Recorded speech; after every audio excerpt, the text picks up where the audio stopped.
आज हम बात करेंगे एक ऐसे सैन्य अभियान की जिसने भारत की जवाबी कार्रवाई की किताब को कह सकते हैं हमेशा के लिए बदल दिया। चलिए सीधे चलते हैं उस कहानी में, ऑपरेशन सनराइज की कहानी। तो कहानी की शुरुआत होती है 4 जून 2015 की एक सुबह से। जगह है मणिपुर का चंदेल जिला, चारों तरफ घने हरे भरे जंगल। और इसी शांति के बीच कुछ ही पलों में एक बहुत ही क्रूर हमला होने वाला था। देखिए, डोगरा रेजिमेंट के जवान थे, अपनी रूटीन पेट्रोलिंग करके बेस पे वापस लौट रहे थे। उन्हें इस बात का बिल्कुल अंदाजा नहीं था कि झाड़ियों में मौत उनका इंतजार कर रही है। करीब 50 आतंकवादी पूरी तैयारी के साथ आईईडीज, रॉकेट लॉन्चर्स और ऑटोमेटिक राइफलों से लैस घात लगाए बैठे थे। हमला इतना अचानक और भयानक था कि किसी को संभलने का मौका ही नहीं मिला। और जैसे ही गोलियों और धमाकों की गूंज थमी, हमलावर सीमा पार करके म्यांमार के जंगलों में गायब हो गए। इस हमले की कीमत बहुत भारी थी। भारत ने अपने 18 वीर जवानों को खो दिया। ये सिर्फ एक नंबर नहीं था, ये देश के सीने पर एक गहरा जख्म था, जिसका जवाब देना अब जरूरी हो गया था। तो सवाल उठता है कि ये हमलावर थे कौन? ये थे national socialist council of Nagaland, यानी NSCN के लोग। इनका एक ही मकसद था, भारत से एक हिस्सा अलग करके एक आज़ाद देश बनाना, जिसे ये नागालिम कहते हैं। और हमले से कुछ ही महीने पहले इन्होंने भारत सरकार के साथ चल रहे सीज फायर को तोड़कर अपने इरादे बिल्कुल साफ कर दिए थे। जैसे ही हमले की खबर दिल्ली पहुंची, जंग का मैदान मानो जंगल से निकलकर सत्ता के गलियारों में आ गया। और यहाँ से जो प्रतिक्रिया आई वो एक ऐसे भारत की थी जिसे पहले कभी नहीं देखा गया था।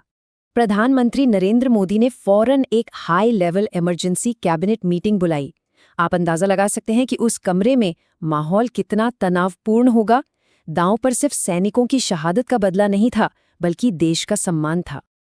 उस मीटिंग में सेना प्रमुख जनरल दलबीर सिंह सुहाग के शब्दों में सेना का गुस्सा साफ झलक रहा था।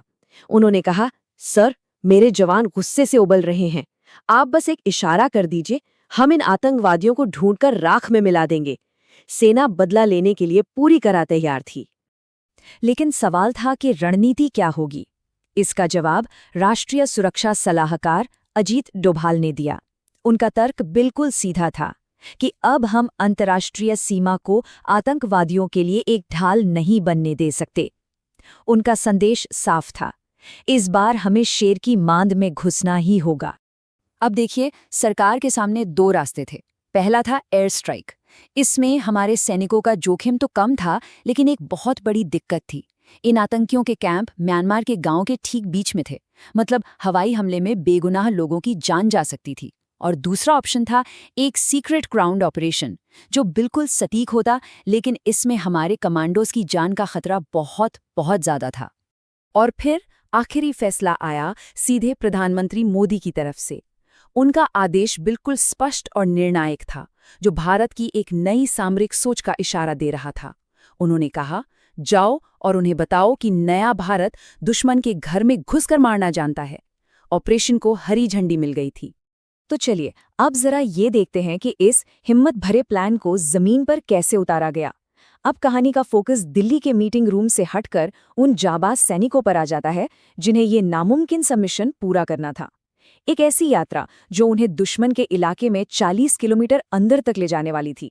इस मिशन के लिए देश के सबसे बेहतरीन 64 पैरा SF कमांडोज को चुना गया और उन्हें लीड कर रहे थे लेफ्टिनेंट कर्नल ऑस्कर डेल्टा, जिन्हें जंगल में लड़ने का 15 सालों का तजुर्बा था। मिशन को टॉप सीक्रेट रखने के लिए इसे एक रूटीन मूवमेंट का दिखावा दिया गया और बॉर्डर पार करने से ठीक पहले एक बहुत ही भावुक पल में हर कमांडो ने झुककर भारत की मिट्टी को चूमा। ये एक प्रतीक था कि वो किसके लिए और क्यों लड़ रहे हैं। ये रास्ता बिल्कुल भी आसान नहीं था। सोचिए, पीठ पर 35 किलो का बोझ लादकर 40 किलोमीटर तक घने, अनजान और खतरनाक जंगल में पैदल चलना। हर कदम पर एक नई चुनौती थी। रास्ते में उनका सामना 5 स्थानीय शिकारियों से हो गया। एक पल को लगा कि मिशन यहीं खत्म हो जाएगा। मिशन की गोपनीयता बनाए रखने के लिए कमांडोज को उन्हें हिरासत में लेना पड़ा। जैसे जैसे टीम अपनी मंजिल के करीब पहुंच रही थी, एक और बहुत बड़ी मुश्किल आ खड़ी हुई। जून की उमस भरी गर्मी और 40 किलोमीटर की जोरदार ट्रैकिंग। और अब टीम का पानी पूरी तरह खत्म हो चुका था। ये एक ऐसी सिचुएशन थी जो पूरे मिशन को खतरे में डाल सकती थी। और जब एक कमांडो ने लेफ्टिनेंट कर्नल ऑस्कर डेल्टा को बताया कि पानी खत्म हो गया है, तो जानते हैं उनका जवाब क्या था? उन्होंने कहा, बहुत बढ़िया, अब हमें इस मिशन को और भी तेजी से खत्म करना होगा। उनका खाना, उनका पानी और उनकी बियर, आज रात वो सब हमारा होगा। मतलब उन्होंने एक संकट को अपनी टीम के लिए एक जबरदस्त मोटिवेशन में बदल दिया। और अब हम पहुंचते हैं मिशन के उस सबसे अहम पड़ाव पर, वो 45 मिनट्स जो इतिहास बनाने वाले थे।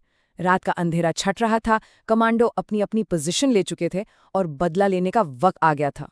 रात 10 बजे के करीब कुछ नशे में धुत आतंकवादी गश्त करते हुए कमांडोज की पोजीशन के बेहद करीब आ गए थे, लेकिन किस्मत से वो बिना कुछ देखे ही लौट गए। फिर सुबह 3 बजे उन्होंने हवा में फायरिंग शुरू कर दी, जिससे ऑस्कर डेल्टा को आनन फानन में अपने प्लान में बदलाव करना पड़ा। और आखिरकार सुबह 5 बजे जैसे ही आतंकवादी नाश्ते के लिए एक जगह जमा हुए, हमले का आदेश दे दिया गया। हमला इतना जबरदस्त और तेज था कि भारतीय कमांडो ने दुश्मन पर 15,000 राउंड गोलियों की बरसात कर दी। उन्हें सिर उठाने तक का मौका नहीं मिला। इस तेज और सटीक कार्रवाई में 50 से ज्यादा आतंकवादी मारे गए। उनके जो 2 कैंप थे, जिन्हें वो अपनी सुरक्षित पनाहगाह समझते थे, उन्हें पूरी तरह तबाह कर दिया गया। और सबसे जरूरी बात जो इस मिशन की कामयाबी को सच में बयान करती है, वो ये नंबर है। हमारे 64 कमांडोज में से किसी को एक खरोच तक नहीं आई।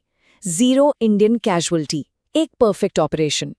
डोगरा रेजिमेंट के शहीद जवानों का बदला लिया जा चुका था। अब मिशन का आखिरी दौर शुरू हुआ, सबकी सुरक्षित वापसी और पूरी दुनिया के सामने इस साहसी कारनामे का ऐलान। कुछ घंटों बाद दिल्ली के हेडक्वार्टर में एक सैटेलाइट फोन की घंटी बजती है। दूसरी तरफ से एक थकी हुई लेकिन गर्व से भरी आवाज आती है। मैसेज छोटा और साफ था, जिसका हर कोई बेसब्री से इंतजार कर रहा था। Mission accomplished sir. ऑपरेशन कामयाब रहा। सभी 64 कमांडोज सही सलामत भारत लौट आए और इसके कुछ ही देर बाद भारत सरकार ने एक ऐसा कदम उठाया जो पहले कभी नहीं हुआ था। एक प्रेस कॉन्फ्रेंस करके पूरी दुनिया को बताया गया कि हाँ, हमने म्यांमार में घुसकर आतंकवादियों को मारा है। ये ऐतिहासिक था। इससे पहले भारत ने कभी भी खुले तौर पर इस तरह के क्रॉस बॉर्डर स्ट्राइक की जिम्मेदारी नहीं ली थी। और लेफ्टिनेंट कर्नल ऑस्कर डेल्टा को उनकी बहादुरी के लिए कीर्ति चक्र से सम्मानित किया गया। तो कुल मिलाकर ये एक साहसी, सफल और ऐतिहासिक मिशन था, जिसने भारत की जवाबी कार्रवाई के नियमों को दोबारा लिख दिया। इसने एक नई और ज्यादा आक्रामक मिसाल कायम की। लेकिन यह अपने पीछे एक बड़ा सवाल भी छोड़ जाता है। क्या ये ऑपरेशन वाकई उस नए भारत को परिभाषित करता है जिसका दावा इसे प्लान करने वालों ने किया था? इस पर जरूर सोचना चाहिए। आज के लिए इतना ही।